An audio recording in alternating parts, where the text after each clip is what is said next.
Sis and tell, a whole lot of talk about a whole lot of nothing. Amanda does stand up. Alison's on TV, and when they hop on the phone, it's the place you want to be. Sis and tell, a whole lot of talk about a whole lot of nothing. Hey, Allie. Hey, man, what's going on? Well, so everyone, before we started recording, there's something you need to know. Wow, that sounds heavy. It sounds serious. You know about this. I have internet issues, and I have to literally go 1999 and plug in directly to the internet for my computer to work and for us to be able to record this podcast. And I tried not to do it, and Alison called me out on it, and she said, "Why? Why did you do that? Why do you know you have to plug in?" And I said, "I'm just trying to be optimistic that it'll work." You're in denial. You're in denial mode. And it's even more frustrating for me because I live in Chattanooga. And in case people don't know this is not a joke. We have the fastest Wi-Fi internet connection in the Western Hemisphere. So for someone like me to have to endure the lagginess of your internet speed, it's all the grace and patience I can take. It's all the grace. I think I'd like to blame my computer that is 8 years old, which is considered vintage for a MacBook. Literally. They don't even make the parts anymore. Well, I think my desktop is getting to be that age.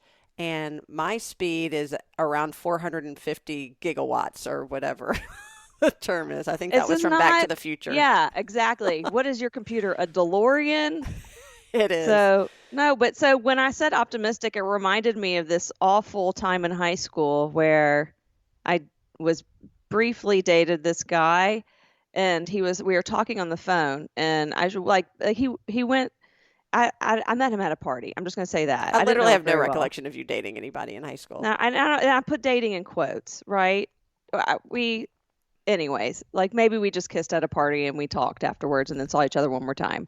And I ended things. He would say, we would talk on the phone and he would be like, "You have such a nice voice. All the other girls I talk to sound like little girls." Like they probably, hey, how are you? They probably talked like that, right? And I was like talking like Amanda, like I do now.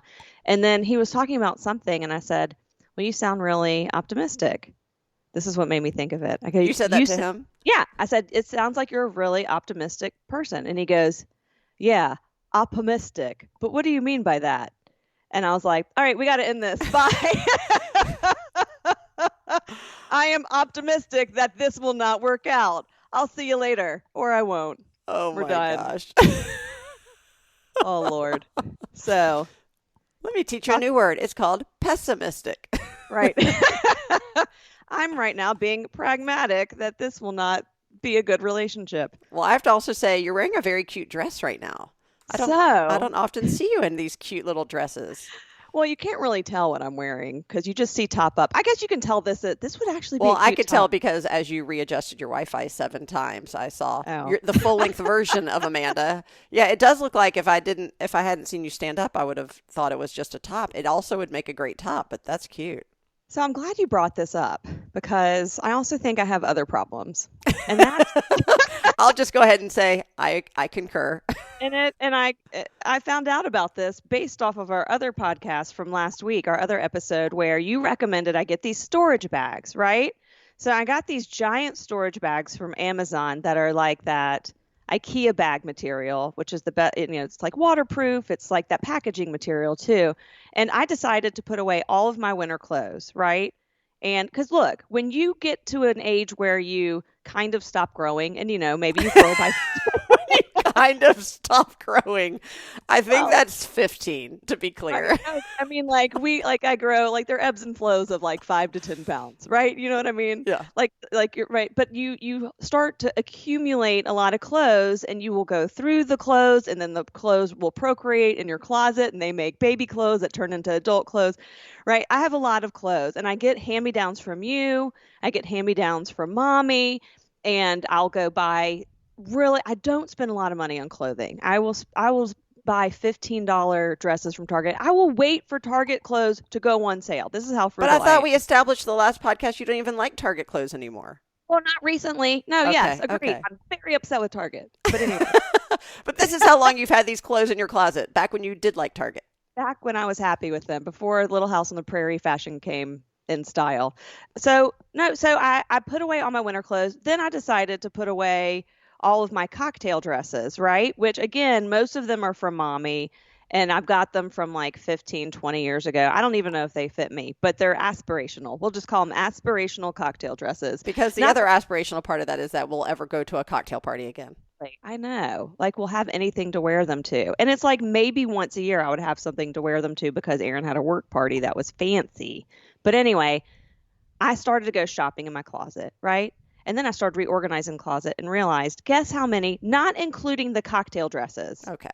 Which are probably around 15 to 20 dresses. You have 15 to 20 cocktail dresses? Well, that's insane. So some, like, a couple are like just like black sheaths that Mom has given me that I could also wear to synagogue, right? Okay.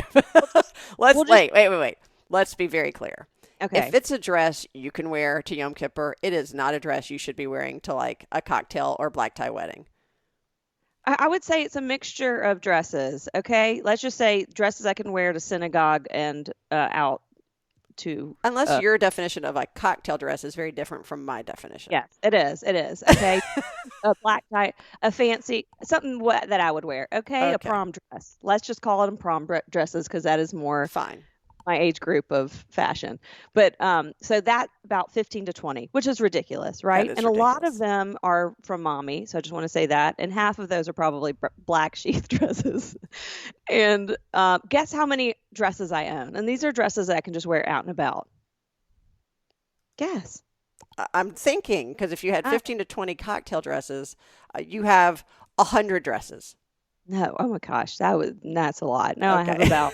I definitely have 50 regular dresses. Okay, that's still ridiculous. It's still ridiculous, and it really doesn't take up that much space. So I don't really right, because they're probably like the very thin. Not I don't want to say flimsy, but easy to pack and hang. And I'm flimsy. You are flimsy.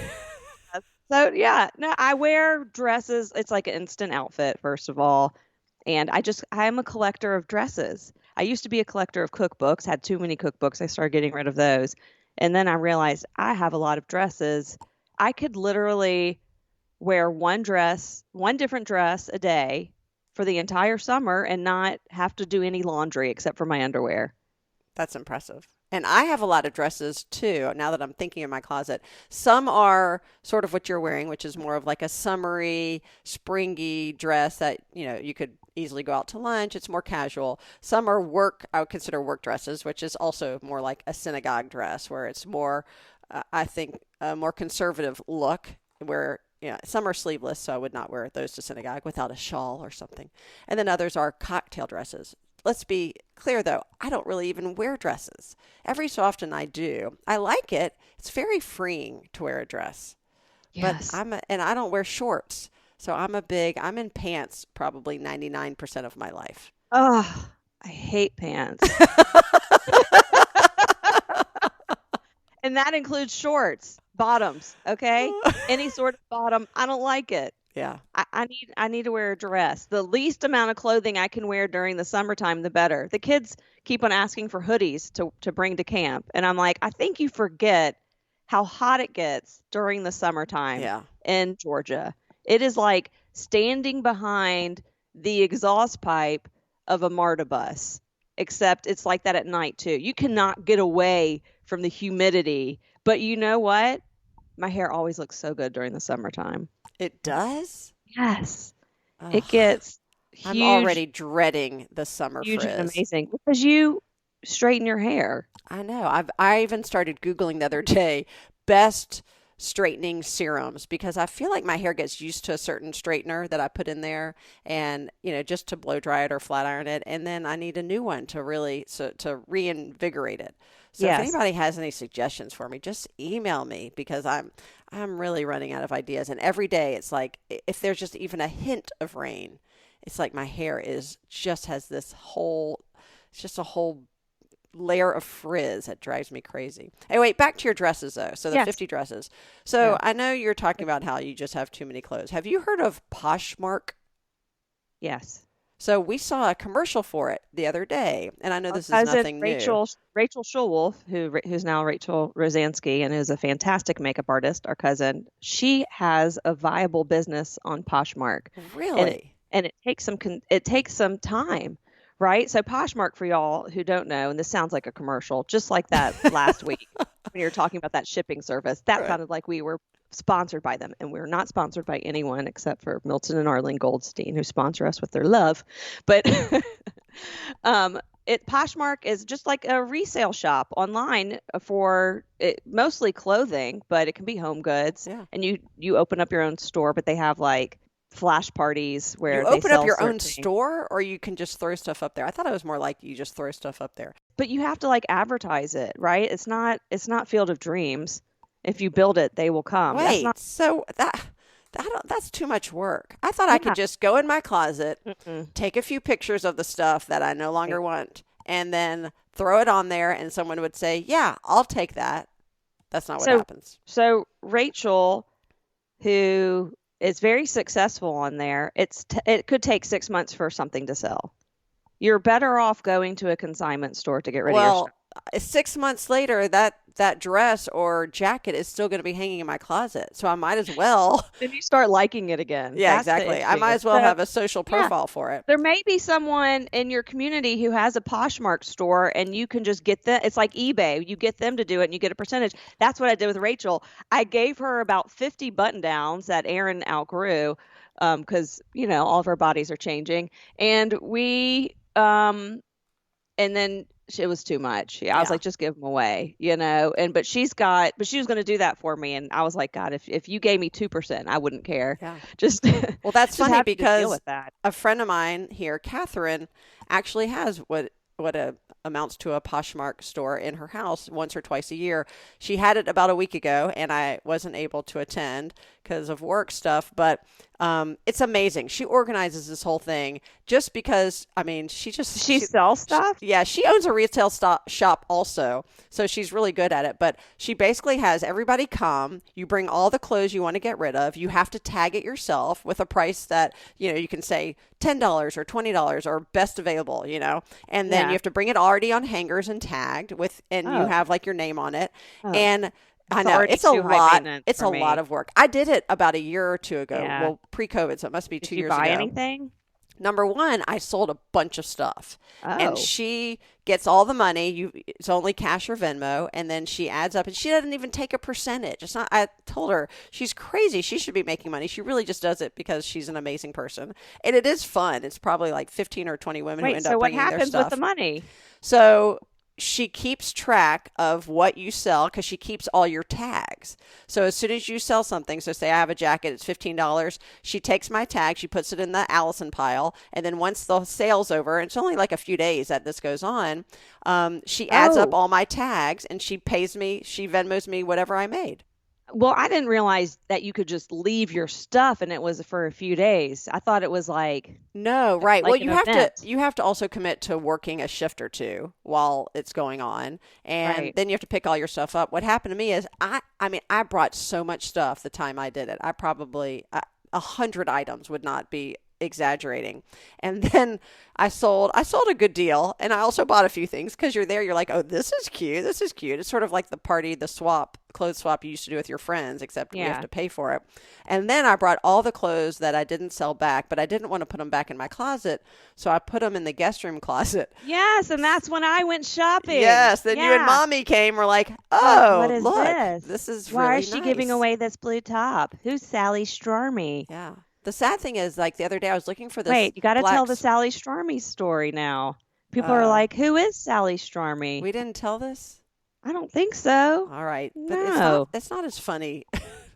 Later, Mommy will think it's funny. When I don't even know where I was, and for some reason, I was sharing a hotel room with mommy and daddy, but there were like 2 queen beds. God, that sounds like a nightmare. So the funniest part, and I was an adult. I was like in college. Yeah. Or after college. Oh, Lord. And so mommy and I are sharing a queen bed. Daddy's in the other bed. This story's going downhill from there. And so we're whispering because daddy's asleep. And I told her that I had cleaned out my closet. This happens obviously every year. I had cleaned out my closet. I said, I cleaned out my closet and I got rid of a ton of stuff. And she said, who'd you give it to? And I said, the Salvation Army. But I whispered it, and it's nighttime. And she goes, well, why'd you give it to her? Which I'd never heard the Salvation Army called a female before, but okay. I said, what? She said, well, why'd you give it to her? Why didn't you give it to me? I said, first of all, it was stuff nobody wanted. Second of all, what are you talking about? Gave it to who? And she said, Sally. I said, who is Sally? She goes, Sally Shwarmy. I said, I did not give it to Sally Shwarmy. I gave it to the Salvation Army. But we started laughing so hard.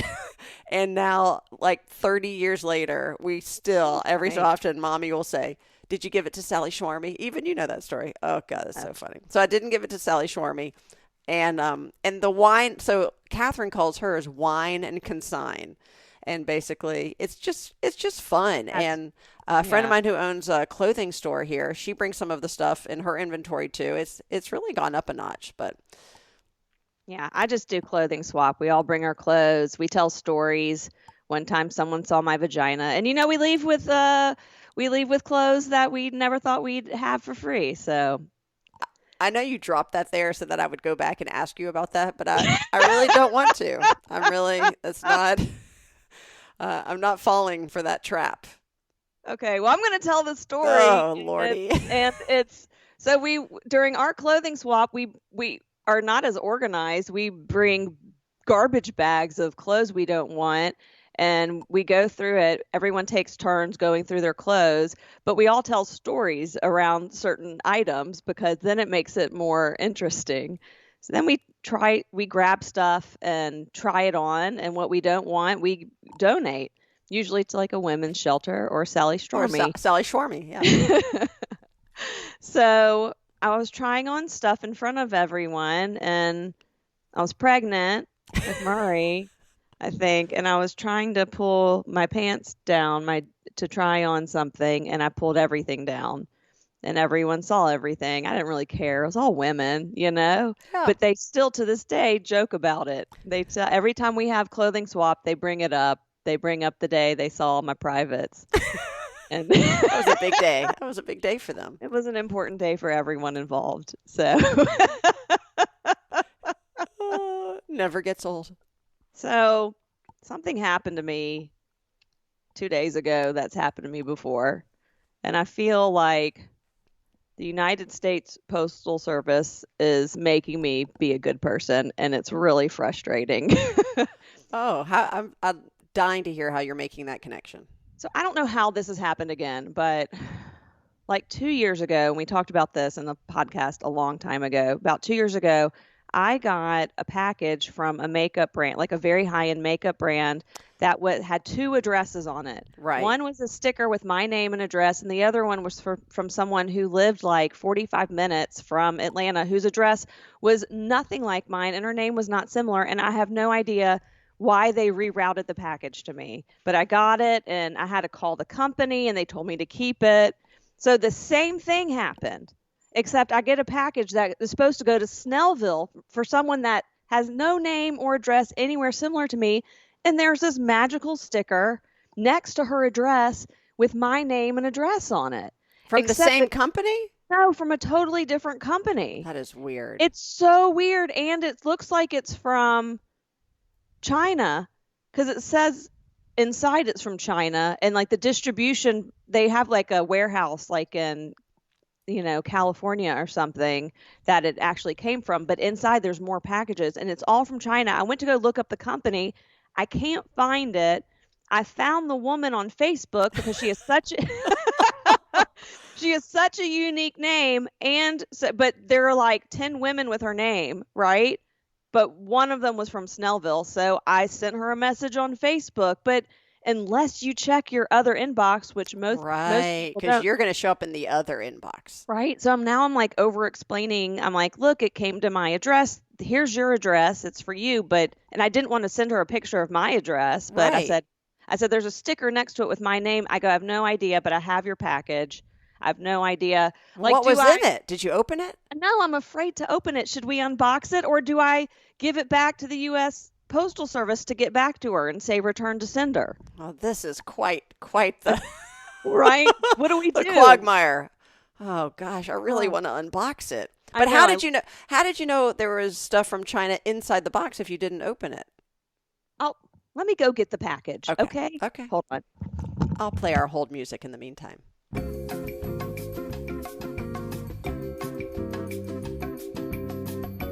So look, it says Argelia from Snellville, her full address. There's this one label, the big label.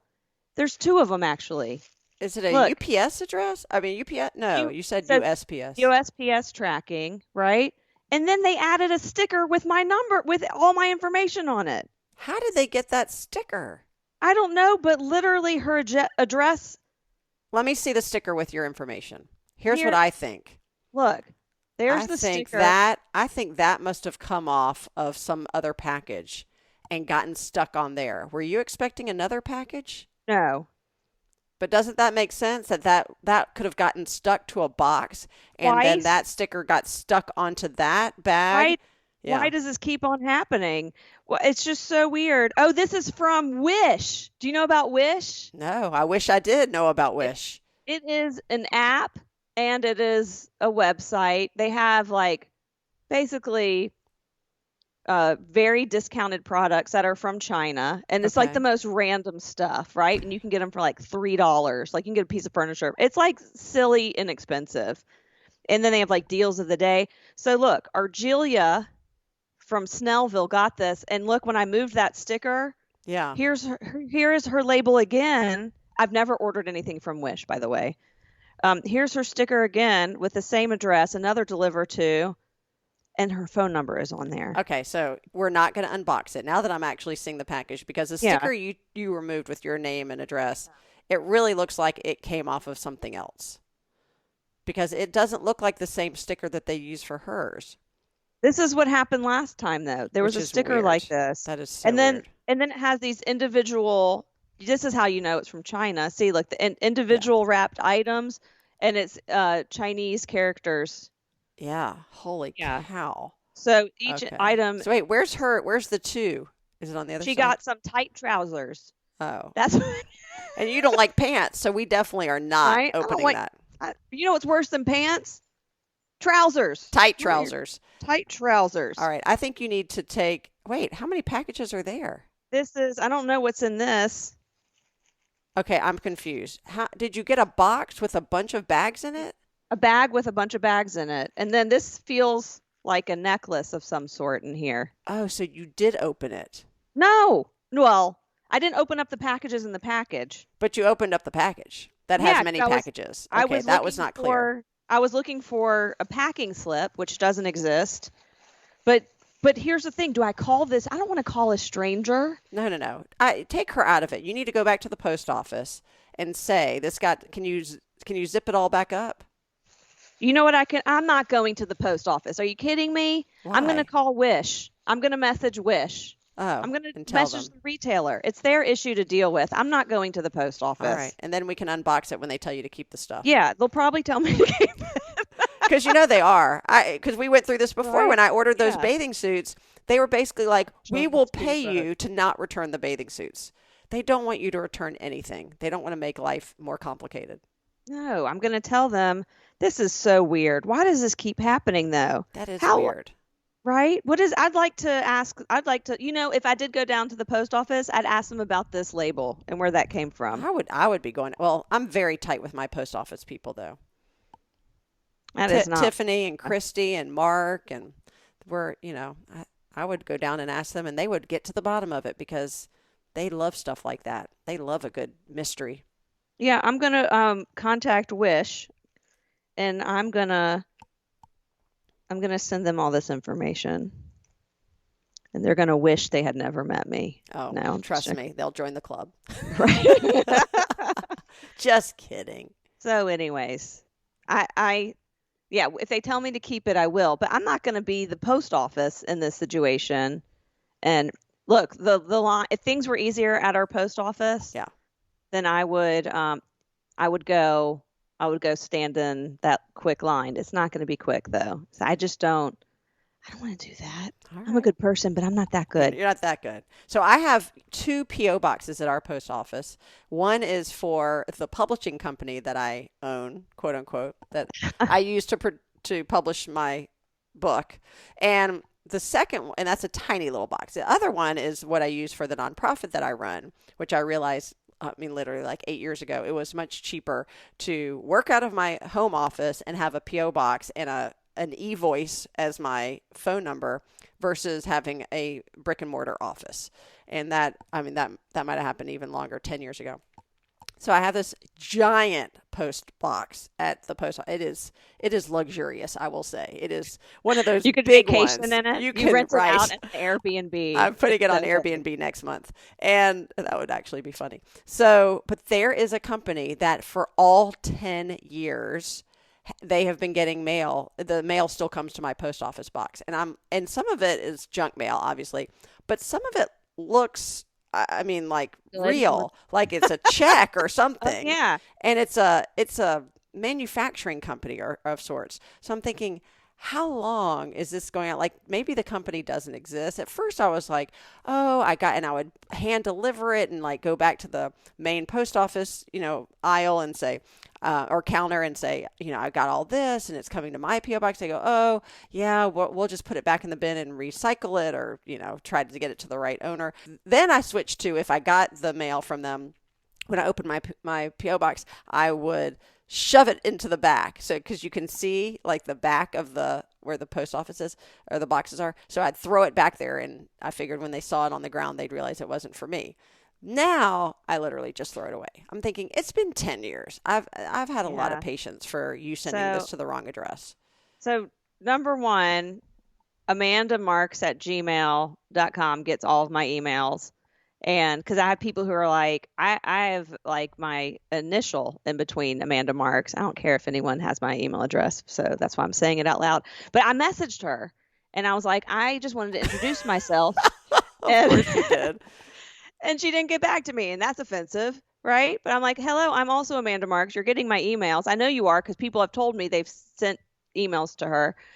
She didn't get back to me. But also Aaron has this issue where he gets someone else's emails who has a Marks Law Group, but in Beverly Hills. Oh. And he's an entertainment lawyer, right? Except Aaron is so nice because he also runs his own small business, Marks Law Group, personal injury attorney in Georgia, so he forwards all of the emails to, he found out the guy's information, and he forwards all the emails to this guy, Sean. Sean is so nice that he was so appreciative of Aaron doing this that he sent him a bottle of tequila. No, he did not. Yes. Okay. He did. Sean, good on you. That is awesome. That's good form. I love that. And not just any bottle of tequila, an awesome bottle of tequila, which, I have to say, any bottle of tequila is pretty awesome. But it was a really delicious bottle that at first Aaron wanted to keep at his office. And I go, I don't think so. You're bringing that baby home. And he did. I'm like, what clients is he having in his office right now anyways? It's all remote. See, that is a great story. That proves that it's easy to be nice. It takes more energy to actually do the wrong thing most of the time. Yeah. And look, he didn't even ask for that bottle of tequila, but what a nice gesture, Sean. Isn't that nice? What a mensch. Nice. What a mensch. Right? What a nice guy. So I hope one day we can get to LA and have lunch with him. I thought that would be so fun. This is how I make my friends. That you get the wrong postage. Yeah. Yeah. Maybe Argelia in Snellville will be my new best friend. Maybe I should text her. Is that weird if I text her? Snellville sounds like Dr. Seuss made up that city. Right. So what's the worst that could happen if I text Argelia who in Snellville, who could be my new best friend? Would that freak her out? Right. Then you can invite her to a tequila party with you. That's and right. Aaron and Sean. Yeah. Sounds like that wouldn't be weird at all. No, I think it would. I think, not everyone obviously has our personalities and would be open to becoming friends with someone that the irony that she ordered something from Wish and got something she never dreamed of. Hi, I'm Amanda. I'm the sister you never wanted. Craziest thing happened. I'm not going to email her. I'm not going to text her. I've already sent her Facebook messages, so I'll let you know if I hear back from her. Either way, I'm contacting Wish to let them know, and hopefully we'll have a little unboxing of this mystery package next week. And I'll try on the tight trousers. And if I don't want them, I'll just hand them off to you. And if I don't want them, I'm going to sell them on Poshmark. Well, thanks for listening to the latest episode of Sis and Tell podcast. As always, share us with your friends, share us with your neighbors, share us with strangers that you meet on the street. And we don't care. Just share us with everyone. As always, this has been Amanda and Alison with a whole lot of talk about a whole lot of nothing. We'll catch you next time. Sis and Tell.